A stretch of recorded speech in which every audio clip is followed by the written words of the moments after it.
Hey, what's going on, boxing fans?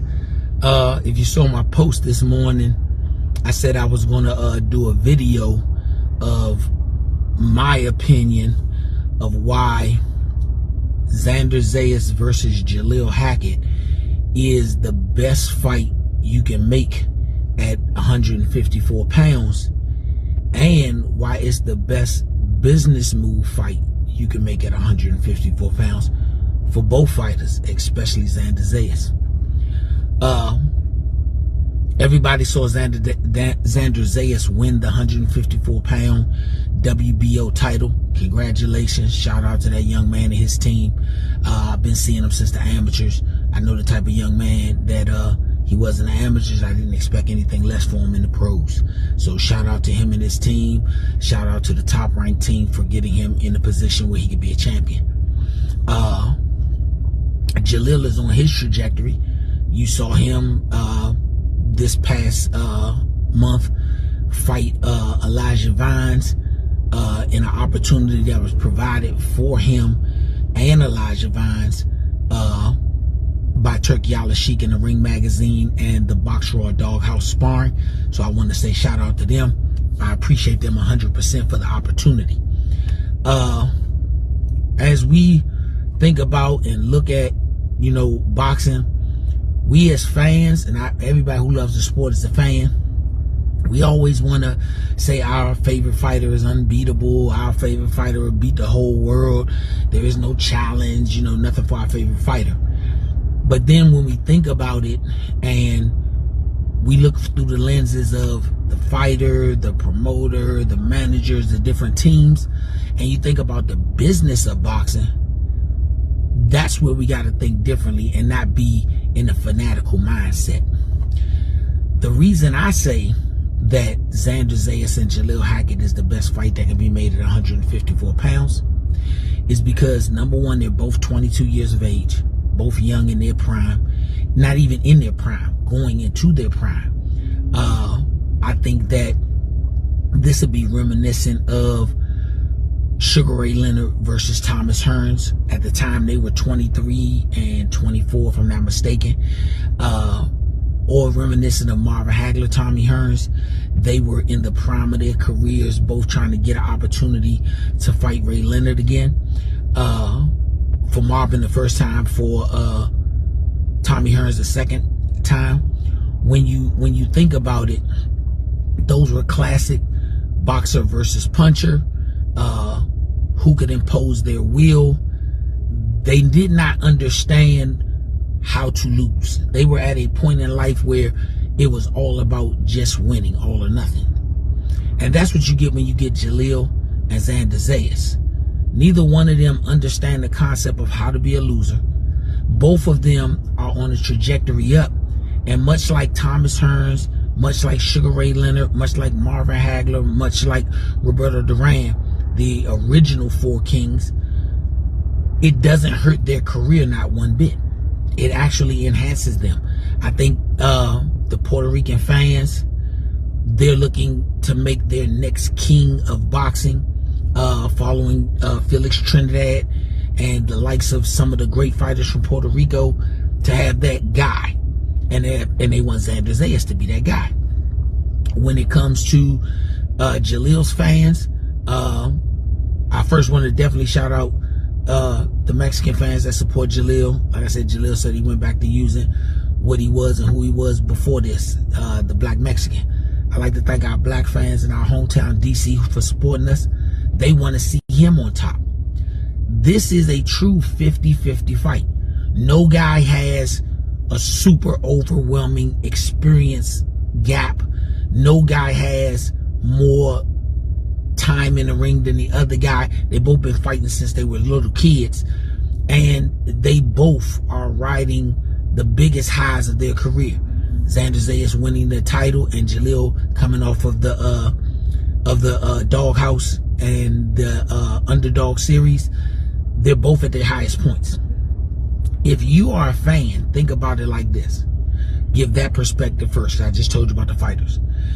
If you are a fan, you want to see your guy in the ring against quality competition that is fair. The only quality competition that is fair in this situation right here at the 154-pound division is a 50-50 fight between Xander, Zayas, and Jhalil. It's 50-50. If you look at the other fights that are going to happen at the 154-pound division, you can't tell me that the big ones that are on stage to happen, that they're 50-50 fights. There is an overwhelming favorite and there is a underdog. If you look at those fights, all of the guys are great fighters, but just being realistic about the fight. Boots Ennis, monster in his own right. He's fighting Usman Lima. You won't be able to find on a poll of 100 people, random people, that will tell you Usman Lima will win that fight. You may have 10 people. Even if you extended to 20 people, that's still 80-20. So if Usman Lima wins, an underdog pulled off the upset. If you go to Keith Thurman and Fundora, after they did the face-off, same 100 people, if you ask them, you may have 25 people that will say that Keith Thurman will win. If Keith Thurman does win, it'll be called an upset. 75-25 in favor of the champion. If you look at Ortiz versus Erickson Lubin, once again, that same 100 people, you may have 25 to 30 that say Lubin wins that fight. If that happens, it would still be called an upset because the overwhelming majority would be in favor of Ortiz. This is not me saying this in hate or love of either fighter. It's me saying Vegas does it. When you do your betting, you're betting on the odds. They have an underdog and they have a favorite. None of those fights will be at the bookie at 50-50. None of them. When you look at those situations, if Xander or Jhalil was to fight Fundora, Boots, Ortiz, at this moment, neither one of them would be favored to beat those guys. Xander starting his championship reign. Jhalil's still on his championship reign pace and chase for that. This fight, when you look at that from just the odds makers, would you rather spend $100 to see any of those fights that are in essence predetermined unless somebody pulls an upset? Or would you rather see a 50-50 fight and spend that same money, that same $100, or not spend it at all on a free TV network or on a major card where you're gonna get a 50-50 fight? All the fans go in gasping and holding their breath because they don't know. You think you're a guy, but until it happens, you don't know. That's the more exciting fight for the fans. When you look at Xander's potential opponents, I said on BVO podcast, shout out to BVO Boxing on YouTube, I told him right after we won our fight, I said Top Rank going to either pull up Santillan from 147, who the last time we all saw him in a big recognized situation, Brian Norman, the current WBO welterweight champion, was putting him on his face and taking a picture next to him like he was at the club. When we said that before it ever was thought of, when it was thought of and put out, I respect the Puerto Rican fans. They was like, come on, man. You can't give us that. You can't give us that. You got to give us something real. Come better. And the next thing you know, later that evening, Xander Zayas, through his team, was saying, I'd rather get the opportunity to fight the new WBA champion, Abbas, in a unification. First thing, Jhalil, his team, myself, we all said congratulations, shout out to Xander, because he was trying to get a fight where he was the hunter. When you this young, you're supposed to hunt. So that's what we congratulated him about. But once again, the business of boxing. Do you think Usman Lima's team, not Usman Lima, I apologize, that's who Boots is fighting. You think Abbas's team put the time, energy, effort to get him an opportunity when he beat Tellez for the interim title get elevated to the regular champion just to go to Puerto Rico and know if he don't get a knockout that he's basically spoon feeding his WBA title over to Xander in Top Rank? Do you really think that that's what that man his team is thinking of? So even that concept of that fight, to me, is 80-20 on being made. If it's made, it's the miracle side. If it isn't made, okay, that makes sense. Xander wants to get his first title defense in. But the people of Puerto Rico, they stood up. Like I've said numerous times, when you rate fans, knowledge and fanaticism, if you want to look at it like that, Puerto Rican, Mexican, those fans have to be at the top of the food chain. Top of the food chain. Because they know real boxing, they understand the game.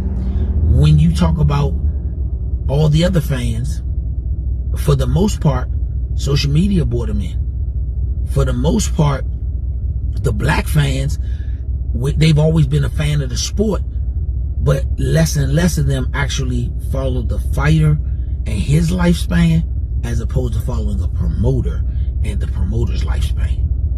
So for us, it's let's get in our situation to be in the best situation to have the best fights. That is from the fan perspective. So I gave you the original perspective that both guys want to fight each other. That's not even a concept for us. They're the best two young prospects at 154 pounds, even though there is a title involved. And both of them are dogs in their own respective. The only way this fight doesn't take place is if Xander's team doesn't want it to take place. Anything else, this fight takes place. We understand Xander is the A side. Xander Zayas won it in Puerto Rico, we go to Puerto Rico, knowing we got to knock him out. Xander Zayas won the big ring, they're going to give him the big ring. Whatever he wants, he's going to get. If you want the three officials to be his great-grandma, his grandma, and his mama, he going to get that. If he want the referee to be his uncle or his dad, he going to get that. They're the A side. That's what that means. Go back to when Floyd Mayweather said when he fought Oscar De La Hoya, everything was against him. But as a great, he found a way to pull it out against a great. Now let's just talk about the business of boxing. Top Rank did not put their energy and effort into making Xander a champion for it to be a short-lived reign. They think they have the next or the second coming of Tito Trinidad. If that is the case, they as a business want to get him in a 50-50 fight or less than 50-50 fight where the odds are in his favor. Puerto Rican fans just wasn't going for that. They shut that down as soon as they said possibly Centillion. They shut that down. So if they shut that down, the fans have spoken. They want a better quality, better caliber fight. If you want to go to the island and fight and have the fans in a frenzy, you gotta. That's the only way you're gonna do it. They used to Trinidad bringing over fighters like B-Hop. They used to the greats coming to the island to fight greats. They're not used to getting a mediocre fight. Now, when you talk about how it benefits both, Jhalil benefits first by getting the opportunity to secure a world title, his first world title. That is the biggest benefit to Jhalil. People think it's the money. It's not the money. There's no $1 million payday for Jhalil fighting Xander. There isn't. Maybe a couple $100,000, but not no $1 million payday. Now, for Xander, it's his chance to say, I just beat a credible, top-level young guy of my generation. You can't say nothing to me about what I'm willing to do. The guys of the previous generation, they thumb wrestlers 99% of the time. We shouldn't even be seeing certain fights when dudes are 30. We should have saw them fights when they was 23, 24 years old. But we didn't. Now in the 30s, they say, hey, now we're ready to fight each other. Floyd might have been the last guy that could put a pot on the stove with water and let it boil, let it simmer. It's not that way now. We're in that social media full-out frenzy to where attention spans are short. So that's one of the reasons it benefits Xander. The biggest reason that it benefits Xander, if Xander fights any of the other champions and he's an underdog and he loses, there is no guaranteed rematch. That's out the window.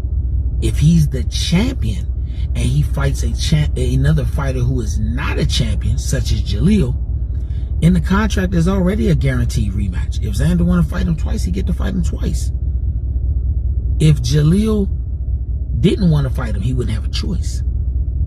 Much the same way that Devin Haney had to go to Kambosos twice to fight him. Wasn't they had a choice? Kambosos was champion, lost his belt. He gets an opportunity to get it back. The next thing that I want to bring up on that point is we know Jhalil Hackett has to go to Puerto Rico and knock Xander out. If Xander limps to the finish line, Xander will get the W. And please understand this. If Xander got a draw, it's a win for him because he takes the belt back with him. And the likelihood of fighting Jhalil again with a draw simply just may not be in the cards. Just the way the sport goes. We're fortunate to get in Billy and I think Rodriguez. We're fortunate to get a rematch with that fight. Because then Billy has the interim. He's the #1 guy. But they made it. They mandated the rematch. So if you look at it from that point, Xander has another block on his side. Now let's say Jhalil does do what he have to do and he knocks Xander out, or he dominates the fight so much where they just could not do anything but say Jhalil won. Him and Xander gonna fight again. Xander didn't lose anything.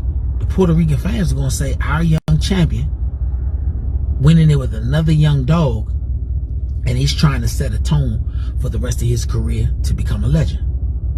In a rematch, I'm playing devil's advocate. Let's say Xander wins the rematch.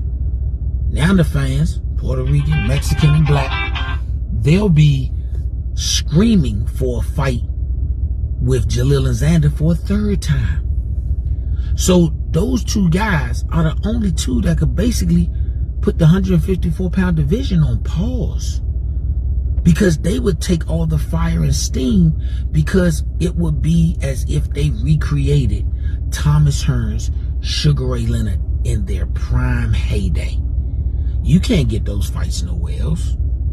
You can't get them. It's either these two promoters don't work with each other, this fighter don't want to fight this fighter, blah, blah, blah, blah, blah, blah. These two guys will fight. It's there for them to fight.